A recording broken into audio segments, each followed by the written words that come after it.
Bismillahirrahmanirrahim. Assalamualaikum warahmatullahi wabarakatuh. Alhamdulillah, salatu wassalamu ala rasulillah wa ala alihi wa sahbihi wa mawalah. La hawla wa la quwwata illa billah. Allahumma la ilma lana illa ma 'allamtana innaka antal alimul hakim wa tub alaina innaka antat tawwabur rahim. Rabbi shrah li sadri wa yassir li amri wahlul 'uqdatam min lisani yafqahu qawli. Alhamdulillah, segala puji bagi Allah Subhanahu wa taala. Malam ini Allah izinkan kita tarawih malam ke-12. Kita berdoa Bapak Ibu yang dimuliakan oleh Allah Subhanahu wa taala, mudah-mudahan semua amal ibadah yang kita lakukan diterima di sisi Allah Subhanahu wa taala. Kita juga berdoa mudah-mudahan kenikmatan kesolehan ini, ketaatan kita kepada Allah bukan hanya bertahan di bulan suci Ramadan atau di akhir Ramadan, tapi kita tetap soleh sepanjang masa, sepanjang usia, sampai kemudian Allah mengambil nyawa kita. Mudah-mudahan kita semua yang hadir di sini meninggal dalam husnul khatimah. Amin ya rabbal alamin. Guru-guru saya yang saya muliakan, Bapak Ibu sidang jamaah salat Isya dan tarawih yang dimuliakan oleh Allah Subhanahu wa taala. Pada malam ini ada dua hal yang mungkin kita coba evaluasi, kita coba untuk melihat sejauh mana sudah pencapaian yang kita lakukan. Yang pertama, Bapak Ibu yang dimuliakan oleh Allah Subhanahu wa taala, ibadah kita sudah memasuki malam yang ke-12. Sebenarnya kalau kita ditanya pada diri kita, kita bahagia karena Ramadan hampir habis atau kita bersedih? Alhamdulillah, karena abih puasa. Menjak orang raya. Kalau sudah hari raya kita bisa ngopi pagi lagi. Leh ceramah subuh mantan jejak upi. Ini pertanyaan sederhana tapi serius. Para sahabat menjelang akhir Ramadan habis, dia makin bersedih karena dia tidak mendapatkan kesempatan maghfirah, kesempatan untuk masuk surga, mendapatkan ganjaran pahala yang sangat besar dari Allah Subhanahu wa taala. Tapi kita lihat fenomena kita. Kalau logika sederhana, ketika tabungan kebaikan kita makin banyak, ruhiyah kita penuh dengan ketakwaan, maka bagi kita sangat sulit untuk meninggalkan masjid. Nah, sekarang kita evaluasi. Nampaknya kalau malam pertama ada tenda di sana, Ustaz ya? Ada, Ustaz. Nah, sekarang orang itu kemana? Apakah sudah meninggal dunia atau meninggalkan masjid? Ataupun sudah mulai jualan? Karena kalau di awal-awal kan semua toko tutup gitu ya. Jamaah yang dimuliakan oleh Allah Subhanahu wa taala, bagi mereka yang beriman dan beribadah kepada Allah dan ibadahnya diterima, maka semakin masuk sepertiga malam yang terakhir, ini masjid ini menjadi tempat yang paling dia gemari. Ibadahnya terus meningkat. Kalau ada kemudian dia beribadah, dia puasa, tapi kemudian membuat dia semakin jauh dari amaliyah ibadahnya, saya takut Bapak Ibu yang dimuliakan oleh Allah, ibadahnya tidak diterima oleh Allah. Kam min shaimin laisa lahu min siyamihi illal ju' wal 'atash. Banyak yang puasa tidak dapat apa-apa kecuali lapar dan haga. Jadi udah biasa kayak gini, akhirnya kabosan, ada set-set. Nah, manalah kira-kira. Akhirnya dia tinggalin masjid. Mulailah kemudian menghidupkan i'tikaf di warung kopi. Nyon lu sembahyang syapat, lu sembahyang tarawih pat di kopi. Ida yang le, yang 8 per 20. Ha, ida yang le. Nyon 20 panjang tahan untuk panek tawate. Dah cok 8 mentang. Bukan berarti yang keluar 8 minum kopi, enggak. Nah, jemaah yang dimuliakan oleh Allah, jadi kita coba evaluasi diri kita. Mudah-mudahan kita termasuk orang yang semakin menggemari ibadah ini, menggemari ketakwaan kita, karena semakin banyak ya modal kebaikan yang Allah berikan kepada kita masuk ke dalam relung-relung hati kita. Itu yang pertama. Yang kedua, jemaah yang dimuliakan oleh Allah Subhanahu wa taala, ada ibadah di bulan suci Ramadan ini yang enggak butuh syarat, enggak butuh rukun, tapi mudah untuk dilakukan. Dan itu ternyata jemaah yang dimuliakan oleh Allah pekerjaan yang paling digemari dan dilakukan oleh Rasulullah SAW. Jadi Rasulullah SAW dikatakan beliau ajwadun nas. Apa itu ajwadun nas? Orang yang sangat dermawan. ketika memasuki bulan suci Ramadan, kedermawanan Rasulullah itu lebih cepat birihin mursalat dibandingkan air angin yang berhembus. Nah, jemaah yang dimuliakan oleh Allah Subhanahu wa taala, kita tahu bahwa ibadah yang namanya infak itu tidak ada batas usia, tidak ada rukun dan syarat, harus berwudu dulu. Jadi sangat mudah untuk kita lakukan. Maka jemaah yang dimuliakan oleh Allah Subhanahu wa taala, sampai kemudian Rasulullah berpesan kepada Aisyah, wahai Aisyah, tolaklah azab api neraka walau dengan bersedekah sebiji kurma.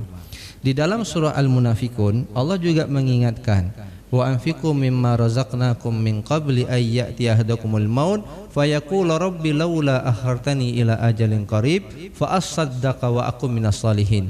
Jadi jemaah yang dimuliakan oleh Allah, Allah memerintahkan kita untuk berinfak dari harta yang kita miliki, dan Allah katakan infaklah sebelum kematian datang. Kalau kematian itu sudah datang dan kita sudah meninggal dunia, itu ada negosiasi. Kalau dalam ayat ini mereka akan meminta, ya Allah, tunda kematian kami. Nah, pertanyaannya, kalau saya tunda kematian kamu, kamu mau buat apa? Kan gitu kalau kita ditanya sama Allah. Ini saya tunda kematian kamu nih, kamu mau buat apa? Jemaah yang dimuliakan oleh Allah, apakah dia akan mengatakan, ya Allah, saya tidak tahajud, saya ingin tahajud. Ya Allah, duha kurang, zikir kurang, baca Quran kurang. Jemaah yang dimuliakan oleh Allah, tidak. Ternyata yang dijawab, fa asaddaqa wa akum minas salihin, aku ingin bersedekah. Jemaah yang dimuliakan oleh Allah, sedekah itu bekerja pada dua sisi kehidupan kita. Di dunia dia memberikan kebaikan, di akhirat dia akan membentengi kita dengan api neraka. Jemaah yang dimuliakan oleh Allah, bagaimana kemudian di dunia akan memberikan kebahagiaan kepada kita? Rasulullah mengatakan, mana qasad min sadaqatin falyazdad. Tidak akan pernah berkurang harta yang disedekahkan, dia akan bertambah, dia akan bertambah, dia akan bertambah. Jadi jemaah yang dimuliakan oleh Allah, kalau bapak ibu di dalam masjid ini ingin kaya, maka pintunya adalah sedekah. Pintunya adalah sedekah. Sedekah ini dibagi dua. Ada yang sifatnya materi, ada yang sifatnya non materi. Sifatnya materi itulah infak. Yas'alunaka madza yunfiqun. Mereka bertanya kepada kamu, wahai Muhammad, apa yang kamu infakkan? Qul ma anfaqtum min khairin. Ini kata-kata khairin itu bermakna al-mal. Nanti ketika bicara tentang ayat wasiat sebelumnya, itu Allah juga menyebutkan wasiatlah kebaikan. Kebaikan itu adalah harta. Jadi kalau bicara infak, Bapak Ibu yang dimuliakan oleh Allah, itu bicara harta. Kalau dari sisi materi, jadi apa yang kita sumbangkan? Uang. Apa yang kita berikan? Makanan, semen dan sebagainya. Tapi ada juga kata sedekah itu bermakna yang sangat umum. Apa dia? Maknanya jemaah yang dimuliakan oleh Allah, itu non materi. Tabassumuka fi wajhi akhika sedekah. Senyum. Jadi memberikan kebahagiaan kepada lawan bicara kita, karena senyuman kita itu membuat kita berpahala. Dosen kalau ketemu sama mahasiswa, mukanya ya kan, muka marah, itu mahasiswa takut enggak? Langsung bilang dosen killer datang. Tapi ketika dosen itu menebarnya senyuman, Masya Allah, semua mahasiswa, wah ini dosennya baik. Ya, kesan pertama begitu menggoda. Setelah itu terserah Anda katanya. Tapi kalau lewat celeng bapak senyum, itu salah tempat. Kalau celeng diedarkan seperti tadi, itu bukan disenyumin celengnya, itu tidak dapat pahala. Itu buka dompet, ambil uang, masukkan ke dalam celengan. Bapak Ibu yang dimuliakan oleh Allah Subhanahu wa taala, untuk bersedekah harus kita jadikan gaya hidup. Kenapa saya katakan gaya hidup? Kenapa kita suka bersedekah di bulan suci Ramadan? Karena di bulan suci Ramadan banyak pahala. Tapi ingat, fakir miskin, anak yatim tidak hanya hidup di bulan suci Ramadan. Nanti ada penggalangan dana kan? Nanti di 27 Ramadan dibagi. Nah, setelah kita kasih ke anak yatim, ada satu kampung sampai 1,5 juta per anak yatim dapat. Setelah Ramadan, hai hana dibantu oleh, hana apa kelelunjuk belum puasa. Emang dia enggak hidup lagi di bulan berikutnya? Dia masih hidup, Bapak Ibu yang dimuliakan oleh Allah. Maka jadikanlah sedekah itu gaya hidup kita, dan itu akan membuat rezeki kita bertambah. Di akhirat dia akan membentengi kita dari azab api neraka. Ada beberapa syarat yang harus kita penuhi untuk bersedekah secara singkat. Yang pertama, jaga keikhlasan. Ciri orang yang bertakwa dijelaskan wasari'u ila maghfiratin min rabbikum, itu yang pertama nanti pada ayat berikutnya, mereka yang bersedekah baik dalam keadaan susah maupun dalam keadaan senang. Jadi Bapak Ibu yang dimuliakan oleh Allah, kita bisa bersedekah dalam keadaan susah dan dalam keadaan senang apabila dasarnya adalah keikhlasan. Kalau kita kemudian tidak ikhlas, nanti kita bilang, "Hai orangnya kan kalau tunjuk sedekah, pekan hana pilih lu." Akhirnya kita menyakiti hati orang yang kita bantu. Bapak Ibu ingat, di yaumil qiyamah 3 golongan yang pertama sekali dihisab oleh Allah Subhanahu wa taala, salah satunya mereka yang sangat dermawan. Lalu ketika ditanya, "Kenapa engkau sangat dermawan?" Dia katakan, "Ya Allah, aku lakukan ini untukmu ya Allah." Apa kata Allah? Tidak. Kamu katakan, kamu lakukan, kamu bersedekah bukan untukku, tapi kamu supaya dikenal dermawan. Elektabilitas kamu meningkat. Nanti ketika pemilu 2024 dipilih karena orang menganggap kamu orang baik. Kamu tidak bersedekah karenaku. Apa kata Allah? Masukkan dia dalam neraka jahanam. Hati-hati jemaah yang dimuliakan oleh Allah. Yang kedua, pastikan harta yang kita sedekahkan itu harta halal. Kalau itu tidak halal, maka tidak akan pernah diterima oleh Allah Subhanahu wa taala. Yang ketiga, bersedekahlah secara rutin. Ini yang saya maksud tadi gaya hidup. Kalau dikatakan oleh Rasulullah, sedekah yang baik itu dawam wa in qalla. Setiap hari kita bersedekah walaupun sedikit, tapi kalau banyak itu lebih baik. Nah, jemaah yang dimuliakan oleh Allah Subhanahu wa taala, yang keempat, yang terakhir, ketika kita bersedekah, Allah katakan di dalam surah Al-Baqarah, ketika ditanya sama Rasulullah, "Madza yunfikun?" Apa yang kami infakkan? Maka Allah mengatakan, "Infakkanlah dari harta kamu." Untuk siapa? Ini prioritas sedekah, Pak. Yang pertama, walil walidain.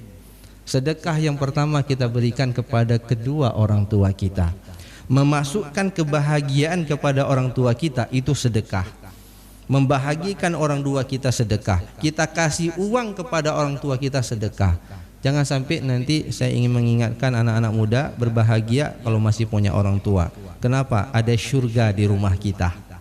Maka jemaah yang dimuliakan oleh Allah Subhanahu wa taala, kalau misalnya orang tua minta baju, jangan kita bilang, "Alah hemat ke pelom bajeron, orang raya honijak kan duduk di rumah."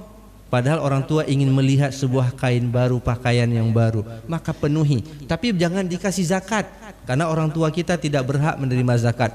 Orang tua kita menjadi tanggung jawab kita. Tapi ketika kita membantu orang tua kita, kita mendapatkan 2 hal. Yang pertama itu bakti kita kepada kedua orang tua, dan yang kedua itu adalah sedekah di sisi Allah Subhanahu wa taala. Yang kedua, wal aqrabin, orang yang dekat dengan kita, baik dari keturunan kita, abang, adik, kakak. Kalau ada yang miskin, kasih untuk mereka dulu. 2 pahalanya. Pahala yang pertama menyambung silaturahim, pahala yang kedua membuat semakin cinta Allah Subhanahu wa taala, kita dapat pahala sedekah. Yang ketiga baru kemudian wal yatim, orang-orang anak-anak yatim, wal fuqara, orang-orang miskin, wa benis sabil, orang yang butuh putus berbekalan dalam perjalanan. Jadi ini urutan Bapak Ibu yang dimuliakan oleh Allah, prioritas kita dalam memberikan sedekah.